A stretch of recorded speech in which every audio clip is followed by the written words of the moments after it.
და ზოგადად პოსტსაბჭოთა სივრცეში ზოგი რუსეთის მხარეს არის, ზოგი რუსეთის წინააღმდეგ მოაბოლოება. საბოლოო ჯამში ეს ქვეყნები ერთმანეთს გავართ ყველანი, იმიტომ რომ ჩაფლულები ვართ ჩვენ სიღარიბეში, ტვინების გადინებაში, რელიგიურ ექსტრემიზმში, ეთნიკურ ნაციონალურ ექსტრემიზმში, ომები დაპირისპირებენ, სასრიკოს დაშლის შემდეგ ჩვენ მივიღეთ მკვეთრად მემარჯვენე მთავრობები, ლიბერალური და კონსერვატიული ხასიათის, რომლებიც ცდილობენ თავიანთი ეროვნული იდენტობა იპოვონ. იქნება ეს საქართველო, იქნება ეს პოლონეთი, იქნება ეს ექსტრემული შემთხვევები, როგორც არის ესტონეთი თუ სხვა, ხო? და უკრაინა არის დღევანდელი ამის. და ეს ქვეყნები ცდილობდნენ, რომ რაღაცნაირად რუსეთის დასაბალანსებლად შემოიყვანათ მესამე ძალები.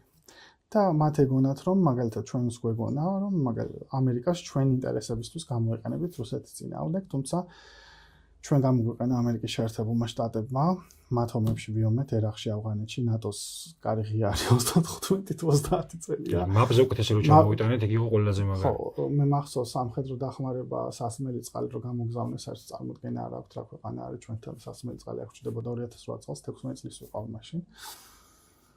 და ნუ ევროკავშირში ჩევდივართ და მე ვფიქრობ, რომ ჩვენელი ქვეყნები კიდევ უფრო მეტად მოწყვლადი და მარტივად манипуლირებადია, როდესაც მუდმივად მოსაცდელში დგახარ რა. იმიტომ რომ აი ეხა ამას გააკეთებ და აი ხვალ გაგიღებ გარს. აი მოდი ხვალ არა და ზე გაგიღებ, ეხლა ამასაც თუ დავუმატებ, ხო? და აქედან გამომდინარე ეს რადიკალური მემარჯვენე პოლიტიკაში საბოლოო ჯამში ის იმარჯვებს, ვინც არის ყველა ძლიერი და გინდა არ გინდა რუსეთი ბევრად უფრო ძლიერი არის რა. მიხარობ რომ რუსეთი კარგია, რუსეთში რაც ხდება, ძალიან ბევრი სოციალური პრობლემა, რუსეთი ნამდვილად არ არის ჩინეთი, ხო?